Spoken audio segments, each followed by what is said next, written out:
Roberto, um homem de meia-idade, aceitou o trabalho de vigilante noturno com certo ceticismo. Era um trabalho solitário, mas a necessidade de sustentar a família falou mais alto. O pagamento era bom, principalmente porque ninguém queria ficar ali à noite. Ele recebeu orientações simples em fazer rondas pelo local, verificar se não havia invasores e manter um registro de qualquer evento fora do comum. A princípio, parecia um trabalho fácil. Na primeira noite, Roberto levou uma lanterna, um rádio de comunicação e um velho caderno para anotar suas observações. As primeiras horas foram tranquilas, embora ele não pudesse negar que havia algo inquietante no local. O ar parecia mais pesado dentro da fábrica, como se o tempo tivesse parado. O som dos seus próprios passos ecoava de forma estranha, como se algo ou alguém o estivesse acompanhando. Pouco depois da meia-noite, Roberto ouviu o primeiro som estranho. Era um barulho de metal sendo arrastado, vindo do andar superior. Ele congelou por um momento, pensando que poderia ser algum ladrão ou talvez um grupo de adolescentes tentando se aventurar no local. Com a lanterna tremendo levemente em sua mão, ele subiu as escadas metálicas que rangiam sob seus pés. Ao chegar ao andar superior, encontrou apenas uma velha corrente enferrujada caída no chão. O silêncio era quase ensurdecedor, mas ele jurava ter ouvido passos leves quando se virou para voltar. As noites seguintes trouxeram mais eventos estranhos. Portas que ele tinha certeza de ter deixado fechadas apareciam abertas. Objetos mudavam de lugar. Uma vez, ele encontrou marcas de mãos na poeira de uma mesa, pequenas demais para serem de um adulto. Tentava se convencer de que tudo era fruto de sua imaginação ou obra do vento e dos ratos, mas no fundo, algo não parecia certo. Em uma noite particularmente fria, Roberto decidiu explorar o porão da fábrica, um lugar que evitava desde que começou o trabalho. O ar lá embaixo era ainda mais pesado, com um cheiro de mofo que fazia seus olhos lacrimejarem. Enquanto iluminava o local com sua lanterna, encontrou um diário velho, escondido sob uma pilha de escombros. As páginas estavam amareladas e manchadas, mas ainda legíveis. O diário pertencia a um antigo funcionário chamado Miguel, que trabalhava na fábrica antes de um grande acidente que tirou a vida de vários operários. Conforme lia, Roberto descobriu que Miguel tinha começado a relatar eventos estranhos semanas antes do acidente. Ele mencionava vozes sussurrando seu nome, sombras que não pertenciam a ninguém e uma sensação constante de estar sendo observado. A última entrada do diário era curta, mas perturbadora: "Deles estão aqui. E querem que eu fique." Ao terminar de ler, Roberto sentiu um calafrio subir pela espinha. De repente, ouviu um som atrás de si, como de pés arrastando no chão de concreto. Ele girou a lanterna rapidamente, mas não havia nada lá. O silêncio era tão profundo que ele podia ouvir seu próprio coração batendo. Decidiu sair do porão imediatamente, mas, ao tentar abrir a porta, percebeu que ela estava trancada. O desespero tomou conta. Ele bateu na porta, gritou por ajuda, mas o rádio estava mudo, emitindo apenas estática. Enquanto tentava forçar a saída, ouviu risadas suaves ecoando pelo porão. Eram vozes de crianças, mas soavam distorcidas, quase inumanas. A lanterna começou a falhar, piscando intermitentemente, e nas breves iluminações, ele jurava ver formas humanas ao longe, apenas para desaparecerem no escuro. Depois do que pareceram horas, a porta finalmente se abriu sozinha, com um rangido ensurdecedor. Roberto correu para fora sem olhar para trás, seu coração disparado e sua mente em pânico. Ele queria largar o trabalho naquela mesma noite, mas algo o impediu. Uma mistura de curiosidade e medo do que poderia acontecer se ele simplesmente fosse embora sem entender o que estava enfrentando. Na noite seguinte, ele voltou, mas agora estava preparado. Levou uma câmera para registrar qualquer coisa estranha e deixou o diário de Miguel na portaria, como se quisesse devolver algo que nunca deveria ter sido encontrado. Durante sua ronda, sentiu a presença novamente, mas dessa vez ela parecia mais intensa. Em um determinado momento, a câmera começou a gravar sozinha, mesmo sem que ele tivesse ativado. Quando assistiu às filmagens no dia seguinte, viu algo que fez seu sangue gelar. Nas sombras, atrás de uma máquina enferrujada, podia-se ver a silhueta de um homem alto, parado, apenas observando. Mas o mais assustador era o rosto dele. Parecia com Roberto, mas seus olhos estavam vazios e negros como o abismo. A partir daquele dia, a fábrica nunca mais foi a mesma. As aparições ficaram mais frequentes, as risadas mais altas, e Roberto começou a sentir que sua própria sanidade estava escapando.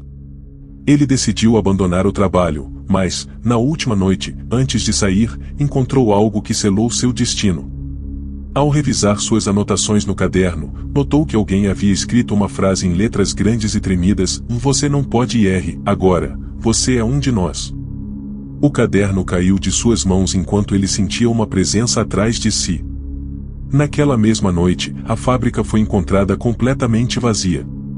Nenhum sinal de Roberto, apenas seu caderno, com uma nova página escrita: "Eu fiquei como Miguel."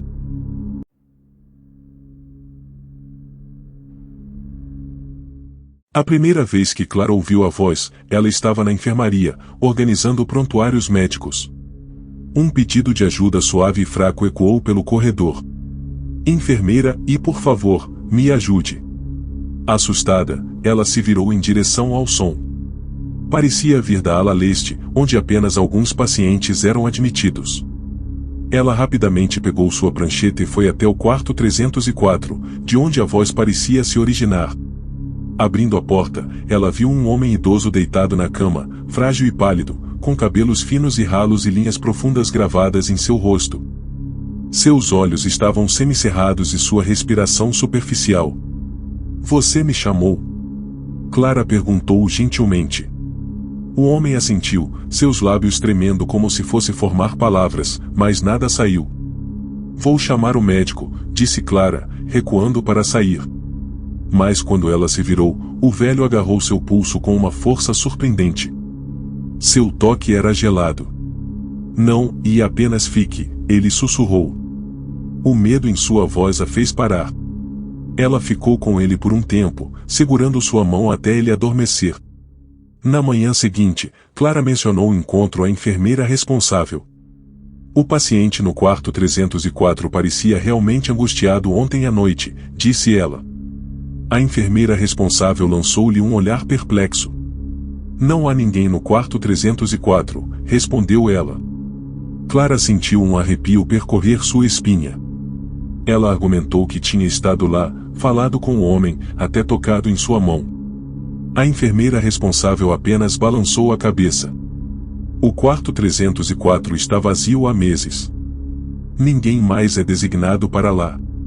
Determinada a provar que não estava imaginando coisas, Clara verificou os registros dos pacientes da ala leste. Não havia menção de ninguém admitido no quarto 304. Ainda assim, ela não conseguia se livrar da sensação de que o que havia vivenciado era real naquela noite. Quando começou seu turno, decidiu verificar o quarto novamente. Ao se aproximar do quarto 304, o corredor parecia mais frio do que o normal, e o ar parecia mais pesado. Ela abriu a porta, meio que esperando encontrar o velho ali, mas a cama estava vazia. Ela ficou parada na porta, olhando para o quarto vazio, quando ouviu novamente: "Enfermeira, e por favor, me ajude." A voz era inconfundível, mas o quarto estava vazio. Clara entrou cautelosamente, seu coração batendo forte. A cama parecia recém-feita, como se não tivesse sido tocada há anos. O leve cheiro de antisséptico pairava no ar. De repente, a temperatura caiu, e a respiração de Clara ficou embaçada na frente dela. A porta atrás dela se fechou com um estrondo alto, mergulhando o quarto na escuridão. O pânico se instalou enquanto Clara tateava em busca do interruptor de luz, mas ele não acendia. Sua lanterna, presa ao uniforme, piscou, lançando sombras longas e assustadoras nas paredes. No facho fraco, ela viu algo que fez seu sangue congelar: o contorno tênue de um homem sentado na cama. Sua cabeça estava abaixada, seus ombros curvados, mas ele não era totalmente sólido. "Quem é você?" Clara gaguejou, sua voz tremendo. A figura levantou lentamente a cabeça, revelando olhos escuros e fundos que pareciam puxar a luz para fora do quarto. Você prometeu ficar, a figura disse asperamente. Clara recuou, segurando a lanterna como uma tábua de salvação. Eu não entendo. O que você quer? Ela conseguiu dizer. A figura se levantou, sua forma piscando como uma tela cheia de estática. Estou com frio, e tanto frio. Ele sussurrou, caminhando em sua direção. O ar ao redor dela ficou impossivelmente frio, e ela podia sentir sua pele formigando com arrepios. Em um momento de desespero, Clara se virou e puxou a maçaneta da porta, mas ela não se moveu. A figura estava mais perto agora, sua presença opressiva, sufocante. Assim que ela pensou que não aguentaria mais, a porta se abriu e ela cambaleou para o corredor. A luz no corredor parecia ofuscantemente brilhante após a escuridão do quarto. Clara se virou para olhar para o quarto, mas a figura havia sumido. A cama estava vazia novamente, e o ar havia retornado ao normal. Tremendo, ela relatou o incidente ao seu supervisor, que lhe lançou um olhar severo. Você não é a primeira a vê-lo, disse o supervisor calmamente. A história do quarto 304 era uma das lendas mais antigas do hospital. Décadas atrás, um homem idoso foi internado naquele quarto para tratamento terminal. Ele não tinha família e passou seus últimos dias sozinho. As enfermeiras frequentemente o encontravam segurando suas mãos, implorando para que não fossem embora, mas ele faleceu em uma noite fria e solitária. Desde então, a equipe que trabalhava no turno da noite alegava ouvir sua voz, implorando por companhia, por calor.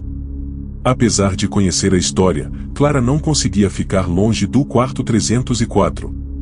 Todas as noites, ela se sentia atraída para trás, como se fosse compelida por alguma força invisível.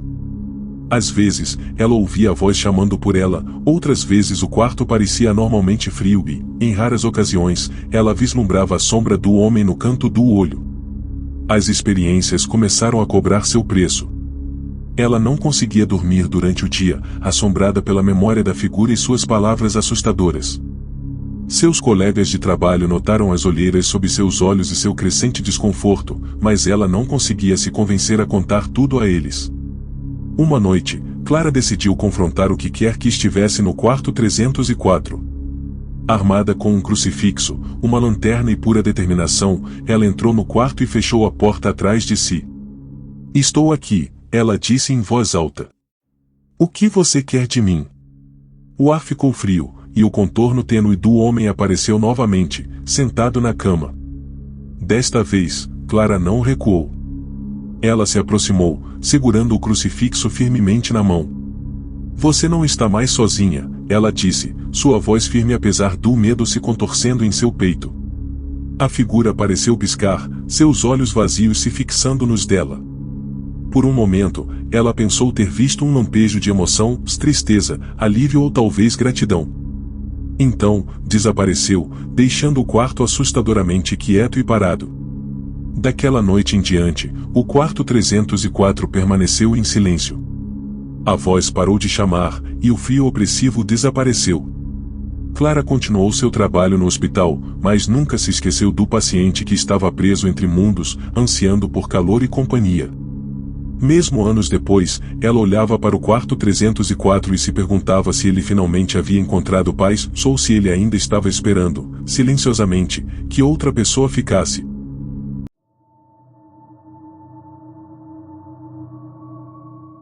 João trabalhava lá há 6 meses, e durante o dia, o elevador parecia comum. Os funcionários andavam nele sem pensar 2 vezes, rindo e conversando enquanto subiam e desciam os andares. Mas depois da meia-noite, quando o prédio estava vazio e silencioso, João jurava que o elevador havia mudado. Não era apenas o rangido dos cabos ou o piscar ocasional das luzes fluorescentes no alto. Era o espelho. Começou sutilmente. Em certas noites, João notava manchas ou marcas de mãos no espelho que não estavam lá no início da noite. Ele as limpava, apenas para encontrar novas na próxima vez que olhava. Não eram as marcas habituais deixadas por funcionários de escritório, se essas marcas eram pequenas, como as de uma criança. O estranho era que nenhuma criança jamais visitava o prédio. Uma noite, enquanto João esfregava o chão do saguão, ele ouviu o toque familiar do elevador. Ele olhou para cima e viu as portas se abrirem. Ninguém saiu. Confuso, ele se aproximou cautelosamente, espiando para dentro. O espelho refletia o elevador vazio, exatamente como deveria.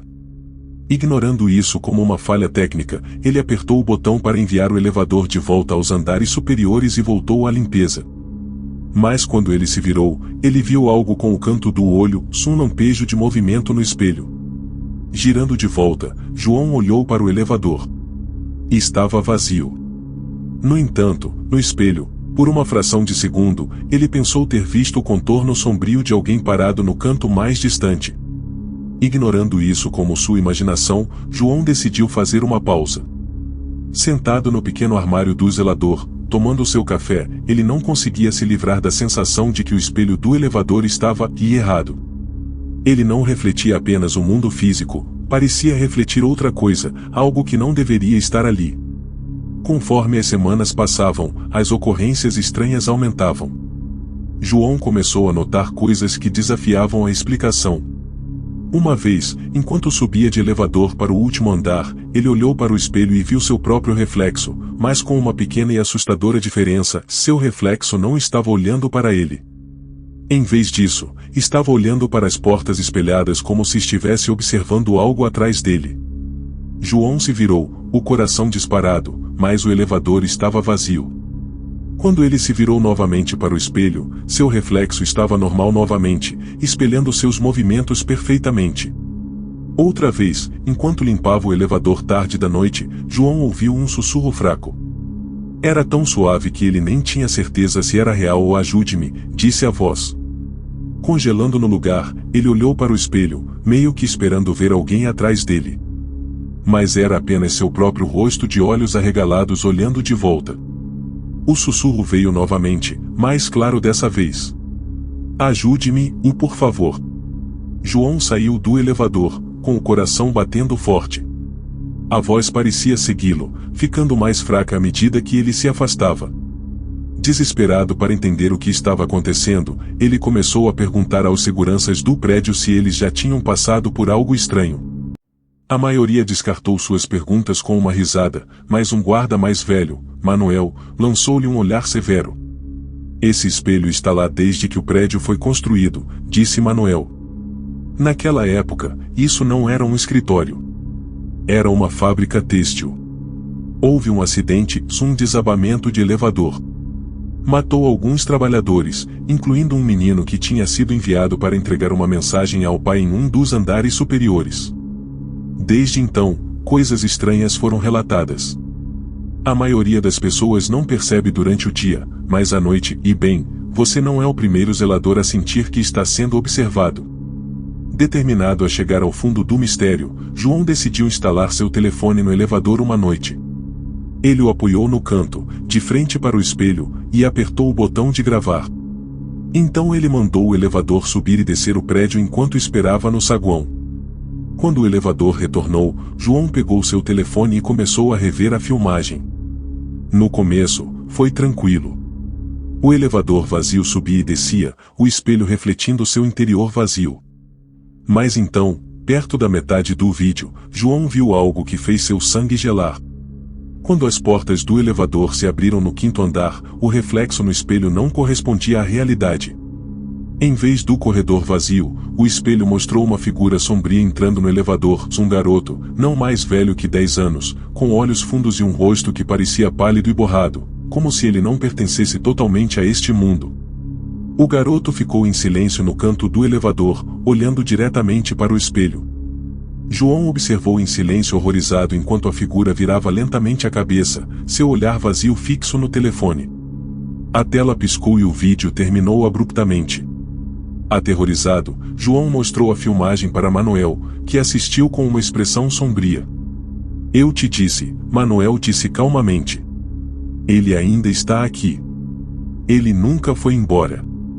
Depois daquela noite, João começou a evitar o elevador sempre que podia. Mas o espelho parecia assombrá-lo mesmo fora do trabalho. Ele começou a ver coisas em outras superfícies reflexivas, sombras que não pertenciam ali, sussurros fracos quando ele passava por espelhos em seu apartamento.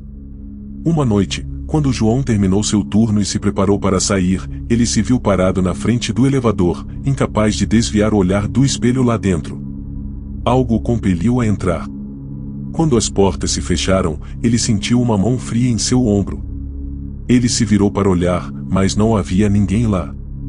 Quando olhou para o espelho, no entanto, seu reflexo não estava sozinho.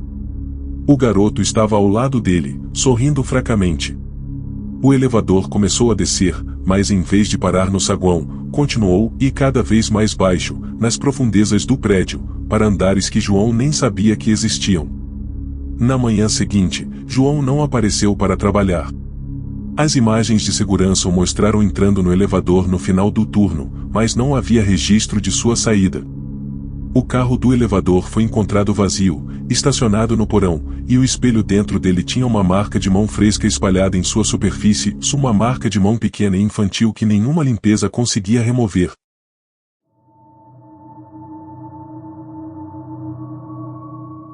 Ninguém conseguia explicar o barulho. Não era o uivo de lobos, o chorear de insetos ou o farfalhar de criaturas noturnas. O som era baixo e triste, como um gemido distante carregado pelo vento. Parecia vir de todos os lugares e de lugar nenhum, movendo-se através das árvores, cercando qualquer um que ousasse ouvir com muita atenção. Os moradores locais o chamavam de o lamento da floresta e alertavam contra aventurar-se muito longe depois de escurecer. Lucas tinha ouvido essas histórias a vida inteira. Seus avós falavam de caçadores que tinham desaparecido sem deixar vestígios, de viajantes que vagavam pela floresta e voltavam diferentes, ou nem voltavam. Ao crescer, ele descartou tudo isso como um absurdo supersticioso. Mas agora, como um jovem jornalista em busca de sua próxima grande história, ele se viu atraído pelo mistério. É apenas uma velha lenda, ele disse a si mesmo enquanto arrumava seu equipamento, uma lanterna, um gravador e suprimentos suficientes para durar a noite. Seu objetivo era simples, passar algumas horas na floresta, gravar o som e escrever um artigo desmascarando o mito. Se nada mais, seria uma peça atmosférica, algo para intrigar os leitores. A caminhada na floresta começou sem intercorrências. A floresta estava linda na luz fraca, o ar fresco e cheio do cheiro de pinheiros e terra úmida. Os pássaros cantavam acima, e o farfalhar ocasional na vegetação rasteira lembrou Lucas da abundante vida selvagem. Quando o sol mergulhou abaixo do horizonte, pintando o céu em tons de laranja e roxo, ele encontrou uma pequena clareira para montar acampamento. Quando a noite caiu completamente, a floresta ficou assustadoramente silenciosa. Os pássaros pararam de cantar, e até mesmo o zumbido usual dos insetos parecia abafado. Lucas ligou seu gravador, seus nervos começando a formigar. Ele não acreditava em fantasmas ou maldições, mas havia algo sobre o silêncio que parecia anormal. E então ele ouviu.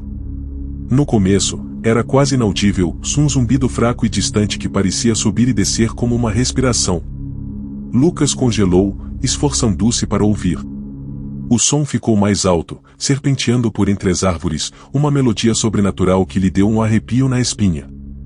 Era diferente de tudo que ele já tinha ouvido, bonito e assustador, como se a própria floresta estivesse cantando. Ele pegou seu gravador, apontando-o na direção do barulho. Mas não importava para onde ele se virasse, o som parecia mudar, vindo de todos os lugares ao mesmo tempo. Não era apenas um barulho, se estava vivo, envolvendo-o como um sussurro no escuro. A curiosidade de Lucas logo se transformou em inquietação. O som não era apenas um barulho que estava afetando-o. Seu peito estava pesado, seu batimento cardíaco instável. Ele pensou ter ouvido palavras dentro da melodia, frases fracas e fragmentadas que não faziam sentido. Chegue mais perto. Ouça. Fique. Balançando a cabeça, Lucas tentou se concentrar novamente. Era apenas sua imaginação, ele disse a si mesmo, alimentado pela exaustão e pelo cenário assustador. Mas a floresta parecia discordar. As árvores balançavam apesar do ar parado, seus galhos rangendo como vozes antigas. Sombras tremeluziam na borda de sua visão, embora sua lanterna não revelasse nada. Determinado a permanecer racional, ele decidiu seguir o som. Se pudesse encontrar sua fonte, ele poderia explicá-lo, talvez o vento se movendo através das árvores ou um eco de um rio distante. Ele arrumou seu equipamento e começou a andar, mantendo seu gravador ligado. Quanto mais fundo ele ia, mais estranha a floresta se tornava. As árvores ficaram mais próximas, suas raízes retorcidas se retorcendo pelo chão como dedos esqueléticos. O ar parecia mais frio, mais pesado, e o som ficou mais alto, mais insistente. Não era mais uma melodia, mas uma cacofonia de sussurros e lamentos. Não vá. Junte-se a nós. Para sempre. As mãos de Lucas tremeram enquanto ele agarrava sua lanterna, seu facho cortando a escuridão opressiva. Ele disse a si mesmo para voltar, mas suas pernas não obedeciam. Era como se a floresta o estivesse puxando para frente, o som envolvendo seus pensamentos, nublando seu julgamento. E então ele viu. Uma clareira apareceu à frente, banhada por uma luz sobrenatural que parecia emanar das próprias árvores. No centro estava um carvalho antigo e retorcido, seus galhos alcançando o céu como garras. Abaixo dele, o chão estava coberto de ossos de animais e humanos. O som era ensurdecedor agora, um rugido que enchia seus ouvidos e vibrava através de seu próprio ser. Lucas caiu de joelhos, segurando a cabeça enquanto os sussurros ficavam mais altos, sobrepondo-se até se tornarem uma única voz unificada. Você não deveria ter vindo.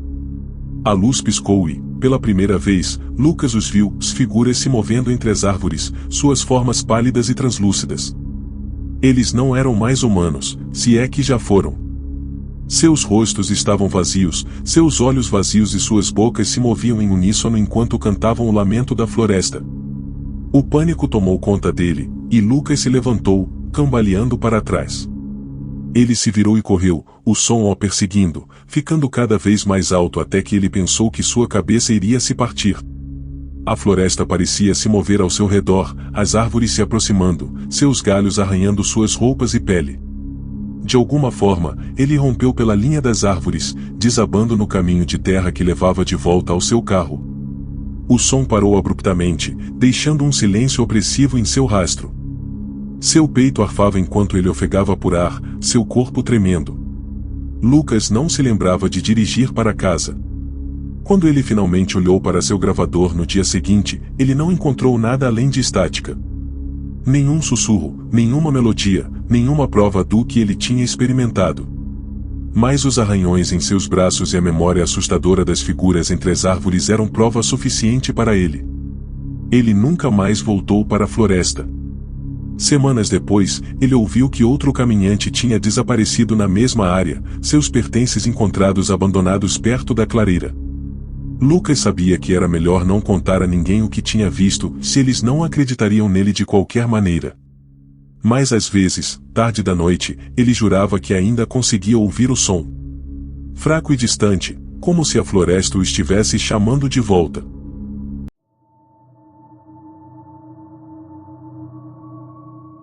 Começou como uma noite comum. Ela tinha acabado de voltar de um longo dia de trabalho, ansiosa para relaxar. Seu pequeno apartamento estava silencioso, o zumbido fraco da geladeira era o único som enquanto ela tomava chá e rolava pelo telefone. O relógio na parede tic-taqueava firmemente, se aproximando da meia-noite, quando seu telefone vibrou na mesa de centro. A tela se iluminou com um número desconhecido. Ana hesitou. Ela raramente atendia chamadas de números que não reconhecia, mas algo sobre este a intrigava. O número era estranho, não apenas desconhecido, mas impossivelmente longo, com muitos dígitos para pertencer a qualquer telefone que ela já tivesse visto. Curiosa, ela deslizou para atender. Alô, ela disse, sua voz cautelosa. Por um momento, houve apenas silêncio. Então, fracamente, ela ouviu estática, seguida por uma voz suave, quase imperceptível. Era distante, como se a pessoa do outro lado estivesse falando de muito longe, ou de algum lugar onde não deveria estar. Ana. Seu coração pulou uma batida. Quem é? Ela perguntou, apertando o telefone com mais força. A voz não respondeu diretamente. Em vez disso, sussurrou, você não deveria ter atendido. A linha ficou muda. Ana olhou para a tela, seu reflexo no vidro escuro mostrando olhos arregalados e confusos. A ligação a deixou inquieta, mas ela rapidamente ignorou como algum tipo de brincadeira. Ela colocou o telefone no silencioso e tentou esquecer, convencendo-se de que não valia a pena se preocupar. Mas as ligações não pararam. Na noite seguinte, no mesmo horário, seu telefone tocou novamente. O mesmo número estranho apareceu na tela. Desta vez, Ana o ignorou, deixando-o tocar até parar. Momentos depois, sua notificação de correio de voz soou. Hesitante, ela tocou a mensagem. A estática estava mais alta desta vez, estalando como um rádio quebrado. Abaixo dela, ela mal conseguia distinguir a mesma voz sussurrante, repetindo seu nome várias vezes. Ana. Ana. Ana. Seu sangue gelou. Na terceira noite, Ana estava realmente assustada. A ligação veio como esperado, mas dessa vez, o número não foi exibido. Em vez disso, a tela simplesmente dizia o chamador desconhecido. Sua mão tremia enquanto ela observava o telefone vibrar, o som cortando o silêncio de seu apartamento. Quando parou, ela suspirou de alívio até que a tela acendeu novamente. Dessa vez, não era uma ligação, mas uma mensagem de texto. As palavras eram simples e assustadoras. Por que você não atende? A respiração de Ana engatou. Ela apagou a mensagem, seus dedos tremendo enquanto ela discava para sua melhor amiga, Júlia. Júlia, preciso falar com você, disse Ana, com a voz tensa de medo. Ela explicou rapidamente as ligações estranhas, esperando que a amiga a tranquilizasse. Mas a resposta de Júlia não foi o que ela esperava. Ana, você está bem? Tentei ligar para você há alguns minutos, mas a linha estava estranha. Tudo o que eu conseguia ouvir era estática, disse Júlia. Ana congelou. O número de Júlia nunca tinha aparecido em seu telefone. Não, e não era você. Não, respondeu Júlia, soando igualmente inquieta. Talvez você devesse bloquear o número ou trocar de telefone. Naquela noite, Ana desligou o telefone completamente, determinada a não deixar que as ligações a perturbassem novamente. Ela o colocou virado para baixo na mesa de cabeceira e tentou dormir. Mas quando o relógio bateu meia-noite, um toque suave e melódico encheu o quarto. Não era o telefone dela. Sentando-se na cama, ela examinou o quarto, com o coração batendo forte. O sinal sonoro veio novamente, dessa vez mais alto, mais claro. Era o mesmo tom que seu telefone usava para chamadas recebidas, mas seu telefone estava desligado. Ela o pegou para confirmar, sem luzes, sem vibrações. No entanto, o som continuou. Então, das sombras de seu quarto, a tela do telefone se iluminou, o dispositivo aparentemente se ligando. O número estranho apareceu mais uma vez, brilhando ameaçadoramente no escuro. Dessa vez, o telefone atendeu sozinho. Ana gritou quando a voz encheu o quarto, não mais fraca e distante, mas alta e clara. Ana, você não pode me ignorar para sempre. O som de estática girava ao redor dela, ficando cada vez mais alto até parecer que vinha de todos os cantos do quarto. Sombras tremeluziam nas paredes, formas que não pertenciam, se contorcendo como se estivessem vivas. Aterrorizada, Ana jogou o telefone do outro lado do quarto, mas a tela continuou acesa, a voz ficando mais insistente. Responda-me, Ana. Responda-me. Incapaz de aguentar mais, ela pegou o telefone, sua mão tremendo. O que você quer? Ela gritou.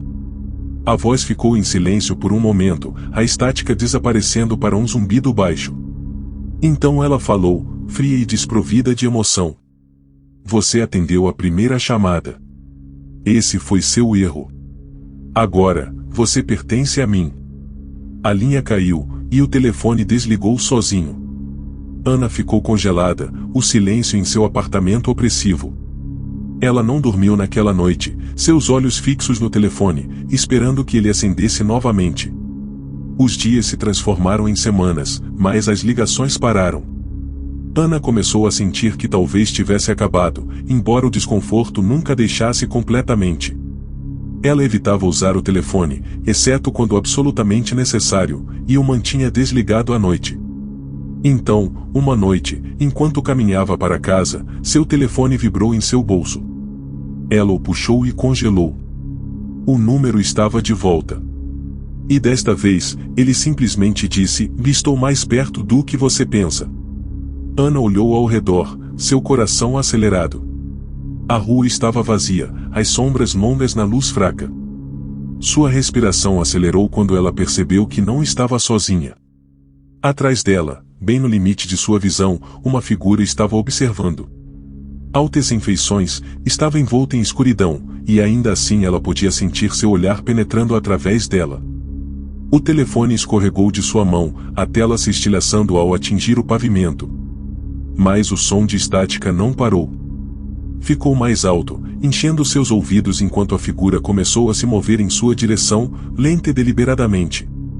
Ana tentou gritar, mas nenhum som saiu.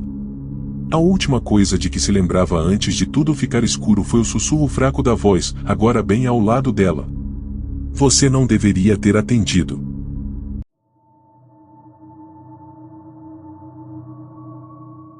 Antônio trabalhava lá há mais de uma década. No começo, era inquietante andar entre os mortos sob o luar pálido, com sombras que pareciam se esticar e se mover por conta própria. Mas com o tempo, ele se acostumou ao silêncio, à solidão. Ele até achou isso reconfortante, um alívio do caos do mundo dos vivos. Mas havia regras. Sempre comece suas rondas pontualmente às 22 horas. Nunca fique no mausoléu no centro do cemitério. E sob nenhuma circunstância você deve reconhecer ou responder a alguém que você vê que não pertence. As regras foram explicadas a ele em seu primeiro dia pelo velho zelador, Sr. Almeida, um homem que trabalhou no cemitério por quase 50 anos antes de se aposentar. Antônio riu delas na época, pensando que eram apenas parte de alguma velha superstição. Mas o aviso de Almeida foi sério, sua voz baixa e grave quando ele disse: "Este lugar tem sua própria ordem, suas próprias regras. Quebre-as e você não durará muito." Por anos, Antônio seguiu as regras, mais por hábito do que por crença. O trabalho era simples, e o salário era fixo. Mas em uma noite fria de outono, algo mudou. Começou com um som suave a princípio, quase inaudível sobre o farfalhar das árvores. Um leve bater, como nós dos dedos batendo em pedra. Antônio parou sua patrulha, iluminando as fileiras de sepulturas com sua lanterna. O facho de luz não iluminou nada fora do comum. Ele balançou a cabeça, descartando-o como um animal ou o vento, e continuou andando. Mas o som seguiu, ficando mais alto a cada passo. Tepe. Tepe. Tepe. Parecia ecoar pelo cemitério, vindo de nenhuma direção discernível. O desconforto de Antônio aumentou, seu aperto na lanterna aumentou. Ele parou de novo, girando em um círculo lento, sua respiração visível no ar frio da noite. "Alô?" ele gritou, arrependendo-se imediatamente. O som parou abruptamente, mergulhando o cemitério em um silêncio opressivo. O coração de Antônio batia forte no peito enquanto ele examinava a área, sua lanterna projetando sombras longas e dançantes. Ele se lembrou das regras. Nunca reconheça ninguém que não pertença. Mas sua curiosidade levou a melhor. Ele seguiu a direção de onde achava que o som tinha vindo, suas botas triturando o caminho de cascalho. As batidas recomeçaram, mais altas agora, mais insistentes. Elas o levaram ao centro do cemitério, ao mausoléu. A estrutura de pedra ornamentada pairava diante dele, seu portão de ferro ligeiramente entreaberto. Antônio hesitou. Ele nunca tinha visto o portão aberto antes, se estava sempre trancado, a chave guardada no escritório do zelador. Contra seu melhor julgamento, ele se aproximou, espiando a escuridão além do portão. Sua lanterna revelou paredes de pedra alinhadas com nichos, cada um contendo urnas marcadas com inscrições desbotadas.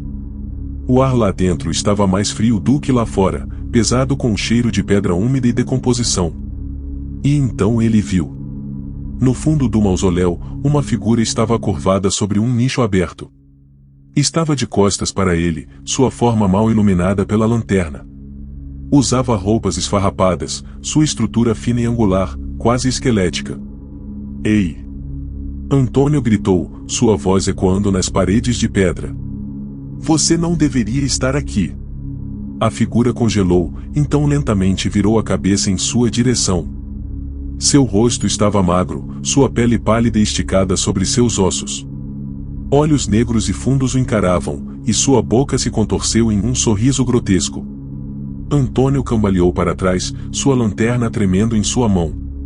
A figura se aproximou, movendo-se com um movimento anormal e brusco. Seu sorriso se alargou, revelando dentes que eram muito afiados, muito numerosos. Ignorando todos os instintos que gritavam para ele correr, Antônio conseguiu gritar: saia daqui, agora! A figura inclinou a cabeça, como se estivesse se divertindo com seu desafio. Então falou, sua voz baixa e gutural, ecoando como se viesse das profundezas da terra. Você quebrou a regra, disse, cada palavra arrastando-se como pregos em um quadro negro. Você me viu. Você falou comigo. Agora, você é meu. A lanterna piscou, e a temperatura ao redor de Antônio caiu bruscamente. Ele se virou e correu, seu coração martelando em seu peito. Atrás dele, o som de batidas recomeçou, mais rápido agora, perseguindo-o enquanto ele corria pelo cemitério. Ele chegou ao escritório do zelador e bateu a porta, trancando-a atrás de si. Suas mãos tremiam quando ele pegou o rádio para pedir ajuda, mas a linha estava muda. As batidas estavam do lado de fora da porta agora, implacáveis e ensurdecedoras. Antônio recuou, seus olhos fixos na porta enquanto ela começava a renderelascar. As batidas pararam, substituídas por uma batida lenta e deliberada. Toque. Toque. Toque. Anaá, a voz gutural falou lentamente, como se estivesse zombando dele. A mente de Antônio correu. Ele se lembrou do aviso de Almeida, e nunca reconheça ninguém que não pertença. Ele afundou no chão, cobrindo os ouvidos, repetindo para si mesmo, isso não é real. Isso não é real. As batidas cessaram e, por um momento, houve silêncio. Então, um sussurro, bem próximo ao seu ouvido, é real. Antônio gritou e desmaiou. Quando acordou, era de manhã. O escritório do zelador estava intocado, a porta intacta. Mas Antônio sabia que não tinha acabado. Ele podia sentir sua presença, o peso frio pressionando seu peito. Ele desistiu naquele dia, deixando o cemitério sem olhar para trás. Mas mesmo longe dos túmulos, a figura o assombrava. Ele a viu em reflexos, nas sombras de sua casa, sempre observando, sempre sorrindo. As batidas o seguiram, um lembrete constante da noite em que ele quebrou as regras. Antônio agora vive com medo, sabendo que um dia, a figura reivindicará o que prometeu, sua alma.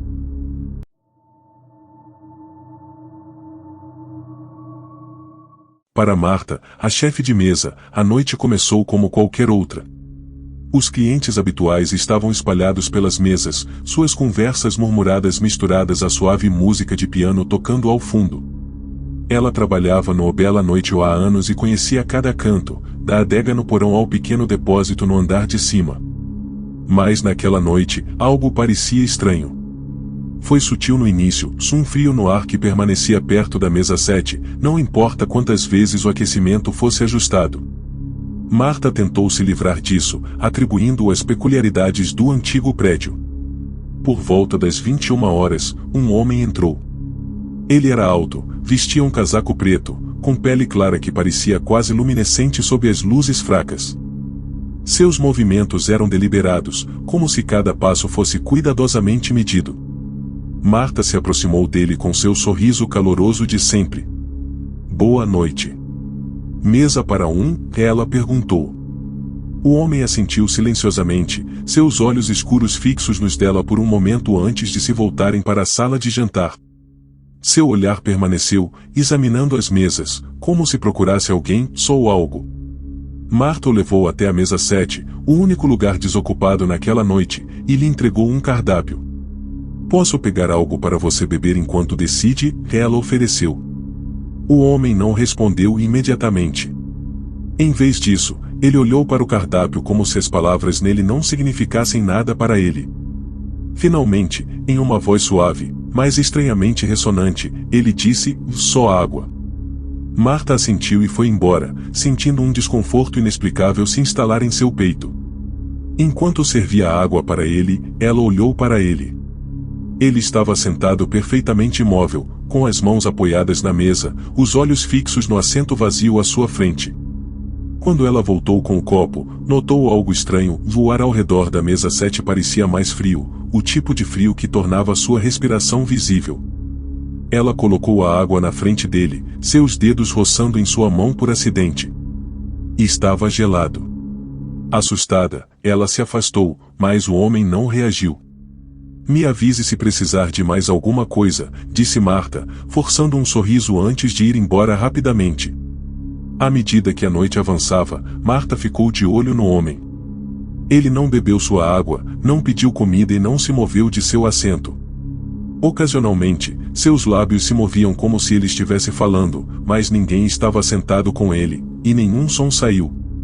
Em um momento, ela decidiu checá-lo novamente, preocupada que ele pudesse estar doente. Ao se aproximar da mesa, ela congelou.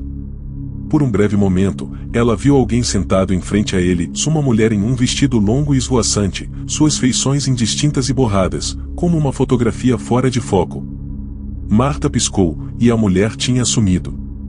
Seu coração batia forte enquanto ela corria de volta para a cozinha, onde encontrou João, o chefe, e contou a ele o que tinha visto. João era um homem pragmático que não acreditava em fantasmas ou superstições, mas até ele admitiu que a mesa 7 tinha uma história estranha. Anos atrás, João começou, havia um casal que vinha aqui toda semana. Eles sempre se sentavam naquela mesa. O homem a pediu em casamento lá, e aquele se tornou o lugar deles. Mas uma noite, ela não apareceu. Ele esperou por horas. Eventualmente, descobrimos que ela havia morrido em um acidente de carro a caminho daqui. Ele continuava voltando toda semana, sempre sentado na mesma mesa, sempre pedindo para dois. O que aconteceu com ele? Marta perguntou, sua voz quase um sussurro. João hesitou. Uma noite, ele simplesmente desapareceu. Deixou o casaco na cadeira, a carteira na mesa, mas ninguém nunca o viu sair. Alguns dizem que seu espírito ficou para trás, esperando por ela. Marta sentiu um arrepio percorrer sua espinha. Ela decidiu não contar a João sobre o homem estranho na sala de jantar, temendo que ele a rejeitasse como histérica. Em vez disso, ela voltou para o andar, determinada a terminar seu turno. Mas quando ela chegou à mesa 7, o homem havia sumido. Sua cadeira foi empurrada cuidadosamente para baixo da mesa, e o copo de água intocado estava no exato lugar em que ela o havia deixado. Seus olhos caíram para o assento em frente a ele, onde ela viu algo que fez seu sangue congelar, no contorno tênue de uma marca de mão na mesa, pequena e delicada, como se alguém invisível tivesse apoiado a mão ali. A noite terminou em um silêncio tenso. Marta fechou o restaurante, trancando as portas e apagando as luzes. Mas quando passou pela mesa 7 ao sair, sentiu de novo, frio, a presença inconfundível de algo persistente. Mais tarde, deitada na cama, Marta não conseguia se livrar da imagem do homem e da mulher misteriosa. Ela não queria acreditar em fantasmas, mas os eventos daquela noite ficaram com ela. Na noite seguinte, quando voltou ao trabalho, encontrou João esperando por ela na porta, com o rosto pálido. Marta, ele disse, segurando um pedaço de papel. Isto estava na mesa 7 esta manhã. Ela pegou o papel dele, com as mãos tremendo. Escritas em uma caligrafia elegante e antiquada estavam as palavras: Obrigada por manter nossa mesa pronta. Ela finalmente veio. Marta olhou para João, mas ele não tinha respostas. Juntos, eles decidiram não contar a mais ninguém, concordando que alguns mistérios eram melhores se deixados sem solução. Mas daquela noite em diante, ninguém se sentou na mesa 7. Não porque era reservada, mas porque qualquer um que tentasse sentia um frio avassalador, como se estivesse invadindo algo sagrado. A mesa permaneceu um tributo silencioso a um amor que se recusava a morrer, e o restaurante continuou, seu charme intacto, se embora agora guardasse um segredo que apenas alguns ousavam reconhecer.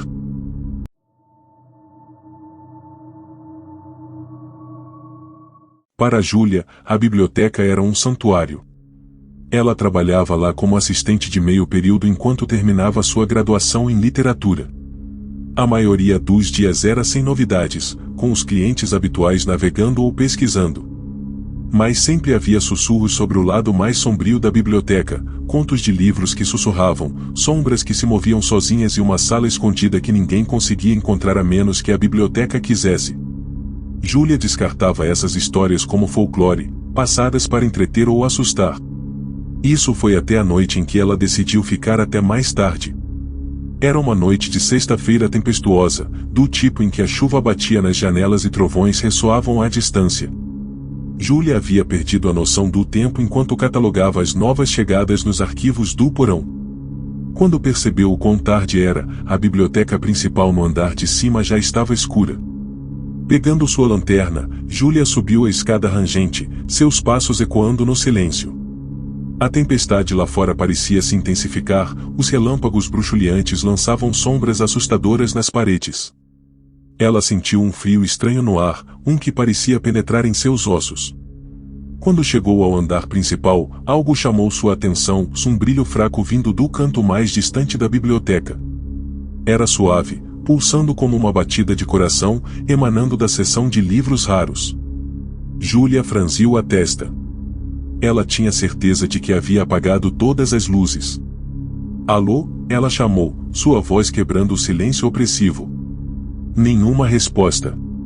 Sua curiosidade levou a melhor, e ela se aproximou do brilho.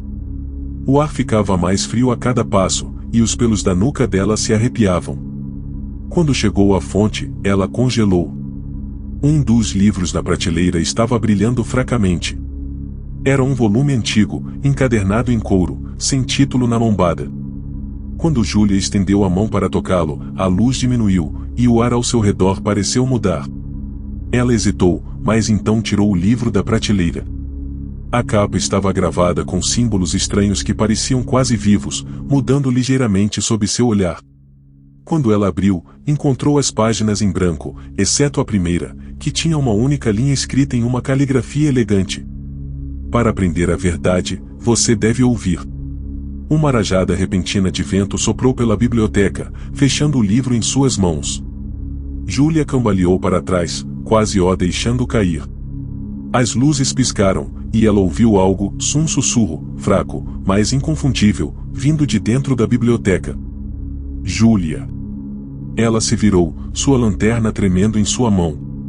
Quem está aí? O sussurro veio novamente, desta vez mais claro, mais próximo. Parecia vir de todas as direções ao mesmo tempo, ecoando pelas prateleiras altas. Venha, e me encontre. O coração de Júlia disparou, mas seus pés pareciam se mover por conta própria, atraídos pela voz. Ela vagou mais fundo na biblioteca, passando por seções pelas quais havia caminhado 1000 vezes, mas que agora pareciam estranhas e desconhecidas. As prateleiras se estendiam infinitamente, torcendo e virando de maneiras que não deveriam. Ela parou abruptamente quando chegou a uma porta que nunca tinha visto antes. Era feita de madeira escura, com os mesmos símbolos mutáveis do livro. A voz sussurrou novamente, incitando-a a seguir em frente. Com a mão trêmula, ela abriu a porta. A sala além era diferente de tudo que ela já tinha visto. Era vasta, impossivelmente vasta, com prateleiras que desapareciam na escuridão. Velas flutuantes iluminavam o espaço, lançando luz bruxuleante em livros que pareciam respirar, suas páginas farfalhando como se estivessem vivas. No centro da sala havia uma mesa grande e ornamentada e, atrás dela, uma figura envolta em sombras. Bem-vinda, disse a figura, sua voz profunda e ressonante. Você foi escolhida. Escolhido? Para quê? Júlia perguntou, com a voz trêmula. A figura deu um passo à frente, e ela viu claramente pela primeira vez. Não era um homem, mas algo sobrenatural, suas feições mudando e indistintas, seus olhos brilhando como brasas. Esta biblioteca está viva, disse. Ela contém o conhecimento de todos que já viveram, se de todos que viverão. Mas o conhecimento tem um preço. Aqueles que buscam seus segredos devem dar algo em troca. Júlia agarrou o livro brilhante com força. Eu não busquei nada. Eu só estava fazendo o meu trabalho. A figura riu, um som baixo e arrepiante. Ainda assim, você está aqui. A biblioteca não comete erros. Você abriu o livro, e agora ela escolheu você para ser seu guardião. O que isso significa? Você aprenderá, disse a figura, gesticulando para as prateleiras. Esses livros contêm mais do que palavras. Eles contêm memórias, vidas e verdades que os mortais não devem saber. Será seu dever protegê-los, para garantir que não sejam mal utilizados. Mas cuidado, só algumas verdades são perigosas, até mesmo para quem as guarda. Júlia queria correr, escapar do peso opressivo da sala, mas suas pernas não se moviam. O livro em suas mãos começou a brilhar novamente, mais forte dessa vez, e os símbolos em sua capa queimavam sua pele. Ela gritou de dor, deixando o livro cair, mas ele flutuou no ar diante dela, suas páginas virando descontroladamente. Você não pode ir embora, disse a figura. Não até que você aceite. Conforme a dor diminuía, Júlia sentiu algo mudar dentro dela. Os sussurros ficaram mais altos, enchendo sua mente com fragmentos de histórias, vozes e imagens. Ela viu guerras travadas séculos atrás, histórias de amor que desafiavam o tempo e horrores que a faziam tremer. Quando as visões pararam, ela caiu de joelhos, ofegante. Você entendeu agora? Perguntou a figura. Júlia olhou para cima, seus olhos cheios de terror e admiração. Eu não sei se consigo fazer isso. Você não tem escolha, respondeu, virando-se. A biblioteca escolheu você. E ela nunca abre mão do que reivindica. As velas diminuíram, e a figura desapareceu nas sombras. A porta atrás de Júlia se abriu com um rangido, levando-a de volta à parte familiar da biblioteca. Ela tropeçou, encontrando-se no salão principal mais uma vez. A tempestade lá fora havia parado, e a primeira luz do amanhecer entrava pelas janelas. Mas Júlia sabia que nada mais seria o mesmo. Daquele dia em diante, a biblioteca não era mais apenas seu local de trabalho, era sua prisão e seu propósito. Os sussurros nunca deixaram, guiando-a pelas prateleiras infinitas, revelando segredos que ela desejava poder esquecer. E nos raros momentos de silêncio, ela podia sentir a biblioteca observando-a, esperando para ver se ela teria sucesso, ou se ela se tornaria apenas mais uma história encadernada em suas páginas.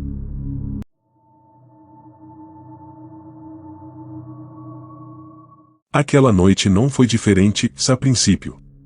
Ela saiu do clube, a brisa fresca roçando sua pele. As ruas estavam quase desertas, exceto por um cachorro vira-lata farejando uma lata de lixo e alguns letreiros de neon piscando fracamente. Ela puxou o casaco mais apertado ao redor do corpo e verificou o telefone. Não havia ônibus circulando, e a caminhada para casa pelas ruas mal iluminadas não a atraía. Ela abriu seu aplicativo de carona, mas não havia nada disponível. Com um suspiro, ela caminhou até a beira do meio-fio, examinando a rua em busca de um táxi. Foi quando ela ouviu. Um táxi preto e elegante rolou em sua direção, seu exterior polido para um brilho de espelho. Os faróis pareciam mais fracos do que o normal, quase como se estivessem abafados por uma neblina invisível. Ele parou suavemente na frente dela, e a janela do passageiro abaixou lentamente.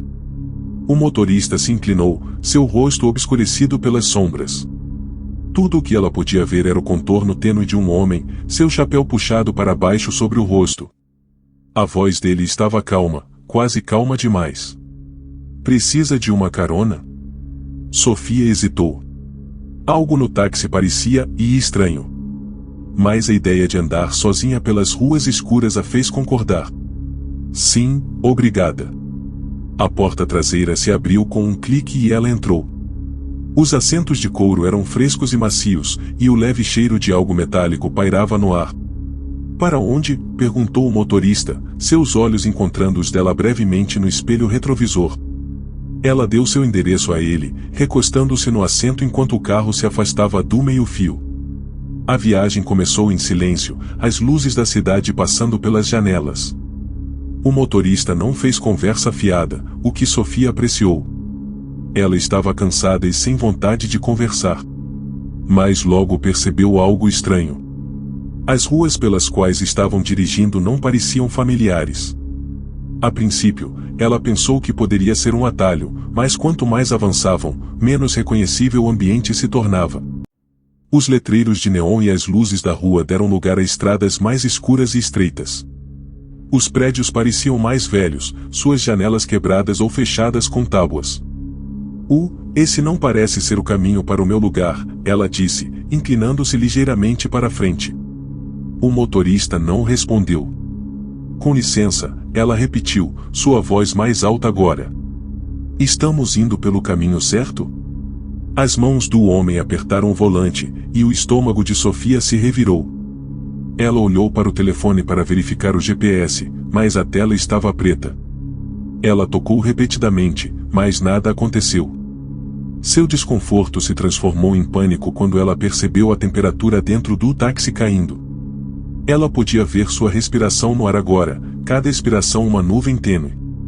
Pare o carro, ela exigiu, sua voz tremendo. Deixe-me sair.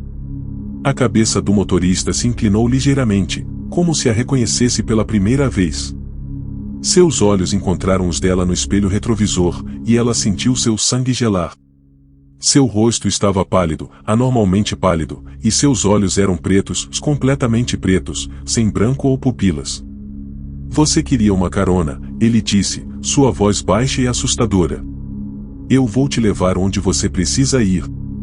O táxi acelerou, as luzes da cidade desaparecendo completamente agora. As janelas mostravam apenas escuridão, um vazio impenetrável que parecia se estender para sempre. Sofia bateu na porta, tentando desesperadamente abri-la, mas as fechaduras não se moviam. Por favor, pare, ela gritou, com lágrimas escorrendo pelo rosto. O motorista não respondeu. Em vez disso, ele começou a cantarolar uma melodia assustadora, um som que parecia ecoar dentro de sua cabeça. O interior do táxi parecia menor, o ar mais pesado, como se o próprio carro estivesse vivo, apertando seu controle sobre ela. A mente de Sofia correu. Ela tinha ouvido histórias sobre o táxi da meia-noite, lendas urbanas sussurradas entre trabalhadores noturnos e insones. Um táxi amaldiçoado que aparecia para os perdidos e desesperados, levando-os a destinos desconhecidos. A maioria dos que entravam nele nunca mais era vista. Ela se recusou a acreditar que era real. Mas aqui estava ela, presa em seu abraço frio, acelerando em direção a Deus sabe onde. Desesperada, ela procurou no banco de trás por qualquer coisa que pudesse ajudá-la. Seus dedos roçaram em algo afiado, uma pequena lâmina escondida entre os assentos. Sem pensar, ela o agarrou e avançou em direção ao motorista, pressionando a lâmina contra seu pescoço. Pare o carro, ou eu juro. Antes que ela pudesse terminar, o motorista riu. Foi um som oco e gutural que pareceu reverberar pelo táxi. Sua cabeça se virou de forma não natural, virando-se para encará-la enquanto seu corpo permanecia para frente. Você não pode me machucar, ele disse, sua boca se esticando em um sorriso grotesco. Mas você pode tentar. Sofia gritou e o cortou, mas a lâmina atravessou seu pescoço como o ar. Ele não sangrou, não vacilou. Em vez disso, sua forma começou a se dissolver, seu corpo se despedaçando em tufos de fumaça preta que encheram o carro. O táxi desviou violentamente, jogando Sofia contra a porta. A fumaça a cercou, sufocando-a, enchendo seus pulmões. Ela sentiu-se desvanecendo, sua consciência escapando. E então, silêncio. Quando Sofia abriu os olhos, ela estava deitada na calçada do lado de fora de seu prédio. O sol estava nascendo, lançando uma luz dourada suave sobre a rua. Suas roupas estavam úmidas com o orvalho da manhã, e seu telefone vibrou em seu bolso. Ela o puxou, suas mãos tremendo, e viu uma mensagem de texto de um número desconhecido. Sua tarifa foi paga. Até a próxima. Sofia olhou para a tela, sua mente acelerada. Ela se virou para olhar para a rua, mas não havia sinal do táxi preto. Apenas o leve cheiro de algo metálico pairando no ar. Daquele dia em diante, Sofia nunca mais trabalhou no turno da noite. Mas mesmo durante o dia, ela não conseguia se livrar da sensação de que o táxi da meia-noite ainda estava lá fora, esperando seu próximo passageiro. E toda vez que ela ouvia o zumbido distante de um motor de carro à noite, seu coração disparava, temendo que ele tivesse voltado para buscá-la.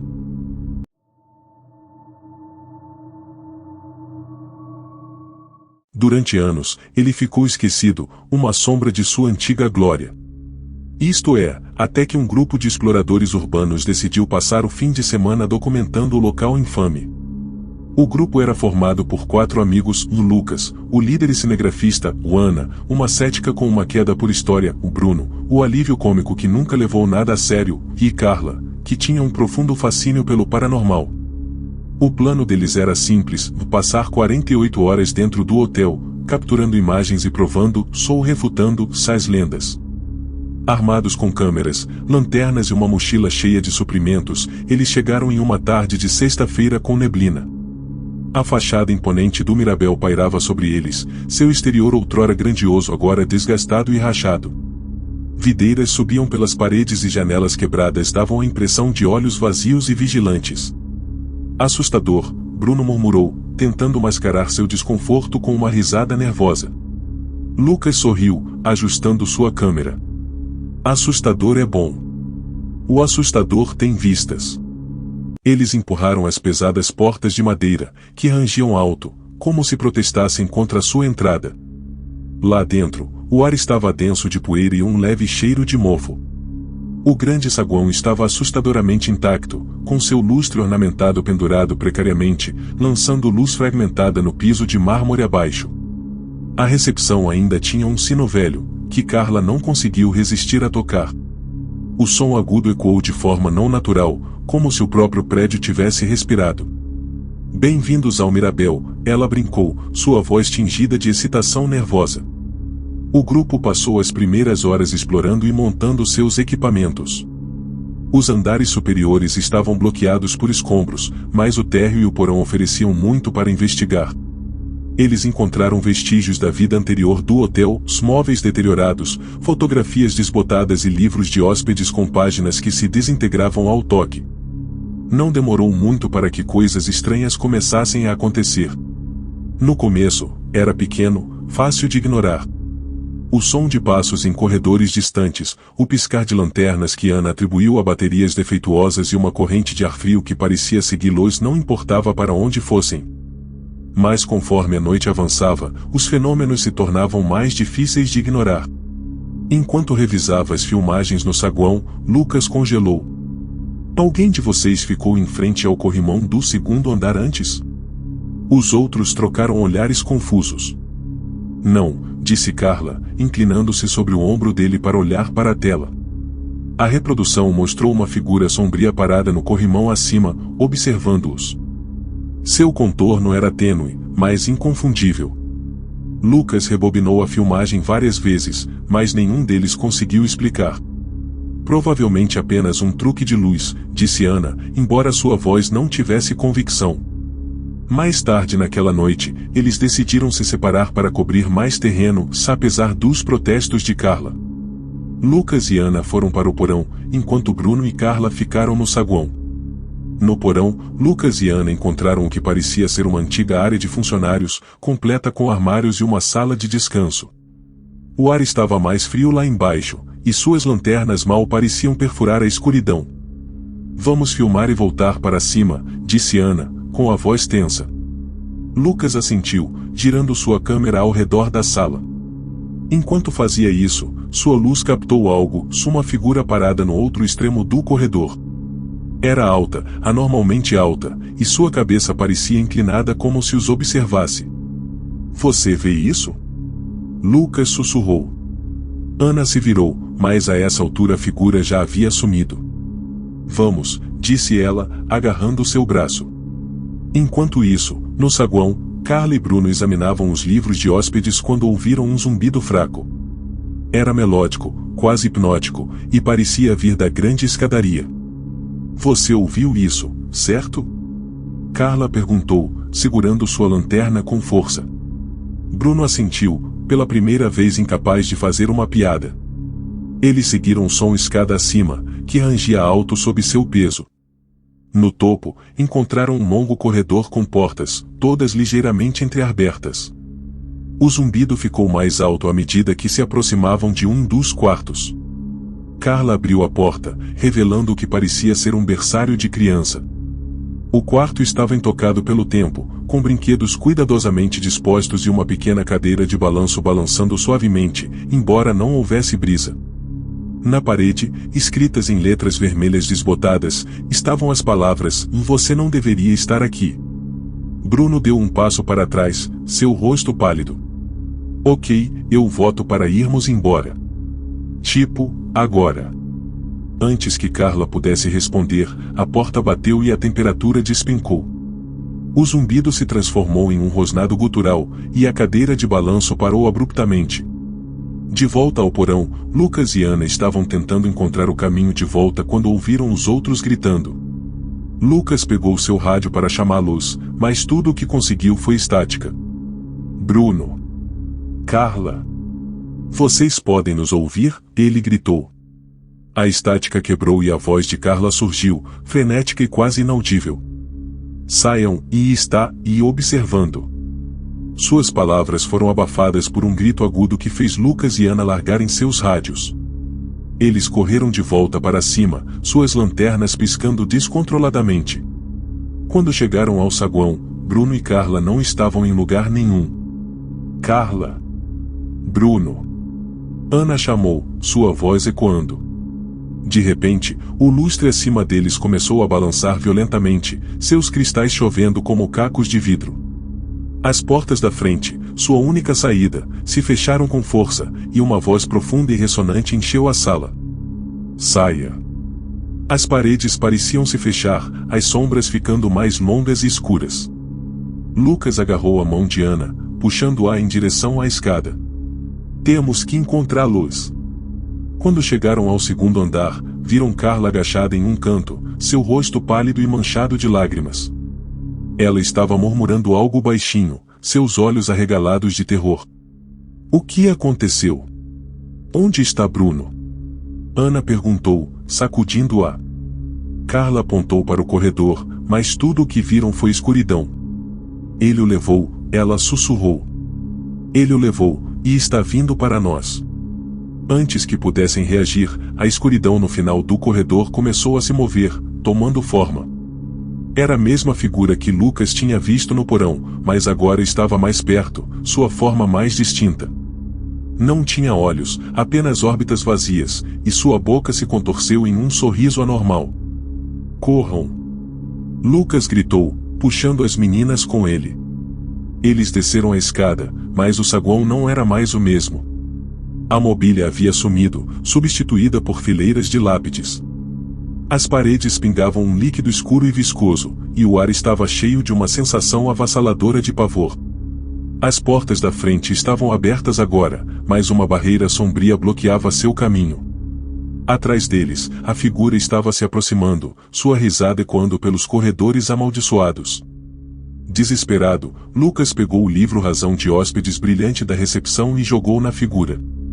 O livro explodiu em chamas, e a criatura recuou, sua forma tremeluzindo como uma chama morrendo. "Vão!" Lucas gritou. Eles correram pela barreira, sentindo um aperto gelado roçar neles enquanto escapavam. No momento em que cruzaram a soleira, o hotel desapareceu, deixando apenas uma clareira vazia onde antes estava. Eles nunca encontraram Bruno, e as filmagens em suas câmeras foram corrompidas, mostrando apenas estática e sussurros fracos. Até hoje, ninguém sabe o que realmente aconteceu dentro do Mirabel Grand Hotel, ou se ele realmente existiu.